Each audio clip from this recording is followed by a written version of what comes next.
incluindo, né, as extremidades. Tá? Porque como nós temos esse menor igual aqui, ó, o que acontece? A extremidade também está inclusa. Então, se pedisse, por exemplo, para você desenhar, né, o domínio, representar geometricamente, tá certo? Então, você faria esse desenho. Aqui nós temos o x, aqui nós temos o y, né?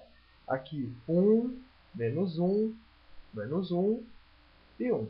Né? E aqui está representado geometricamente o domínio.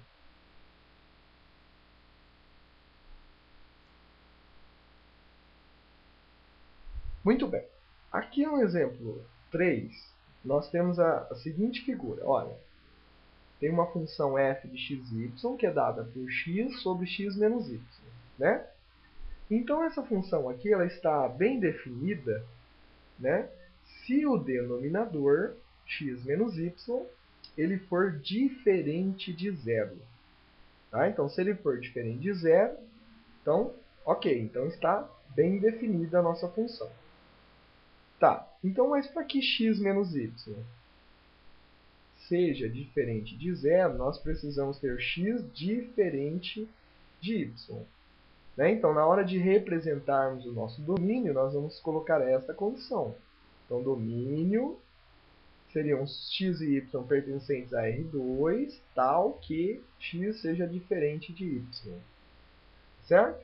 Então, essa é a representação mais utilizada. Ó. Tá?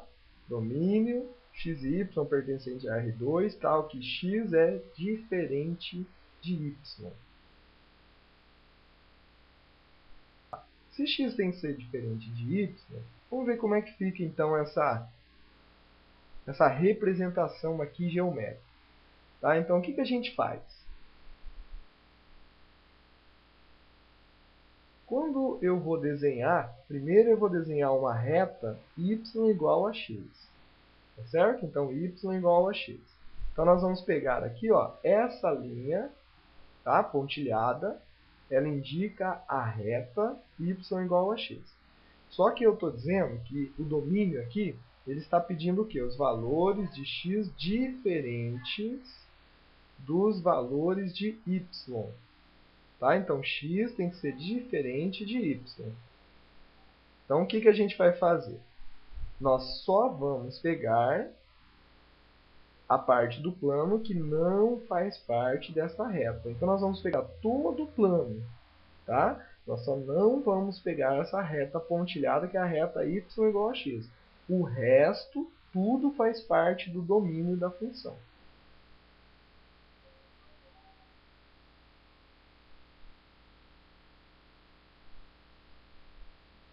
Bom, dando sequência,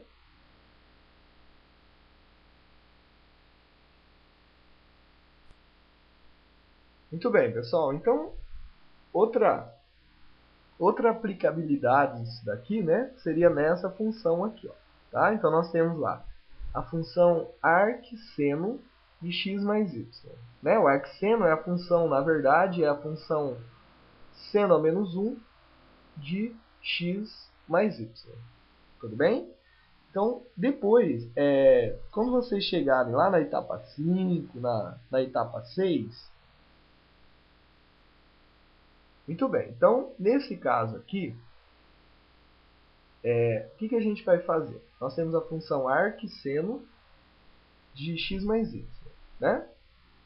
E esse arcseno aqui é o seguinte, ele é definido se o ângulo, né, se o valor aqui, ó, se o valor estiver entre 1 e menos 1. Tá certo? Por quê? Vamos lembrar um pouquinho do ciclo trigonométrico. Tá? Então, por exemplo, vamos supor que eu tenho lá o ciclo trigonométrico, né? O seno ele varia de 1 até menos 1. Tá? Então, quer dizer, se eu tenho lá um determinado ângulo,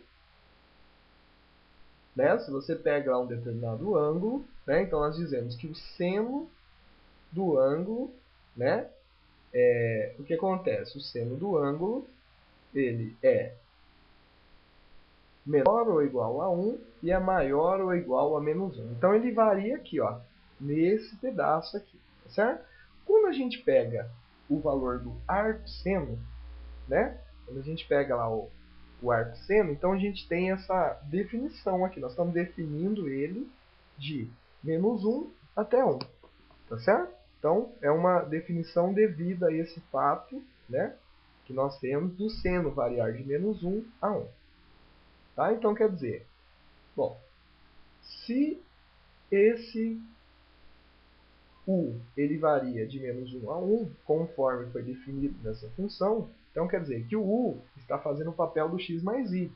Né? Então, quer dizer, o x mais y varia de menos 1 até 1. Né? Ok? Então, isso daqui vai acontecer, né? Se e somente se nós tivermos y menor ou igual a 1 menos x, ok? Então, essa retinha de cima aqui, ó, tá? Ela seria o quê? Y igual a 1 menos x. Aí, quando eu falo menor ou igual, eu estou dizendo, então, é da reta para baixo, tá? E a outra possibilidade, né, seria o quê? O y maior ou igual, né? Aqui nós temos ó, y maior ou igual, que é a função o quê? Menos 1 menos x. Tá certo? Então, essa reta é a reta menos 1 menos x. Então, é maior que ela e menor que a outra. Então, são os valores compreendidos entre as duas retas. Tá? Então, por isso que o nosso domínio é essa região aqui, ó, que são os valores entre a reta y igual a 1 menos x e a reta y igual a menos 1 menos x. Ok? Então, é por isso que a região do domínio é essa daqui. E o y, né, basta a gente pegar nesse caso aqui, ó, passa o x negativo para os dois lados, né? E aí o y fica isolado. Então, quer dizer, o y que satisfaz o domínio está dentro dessa região amarela aqui do nosso gráfico. Certo? E aí nós temos aqui a representação por escrito do domínio e a representação gráfica também do domínio. Tudo bem?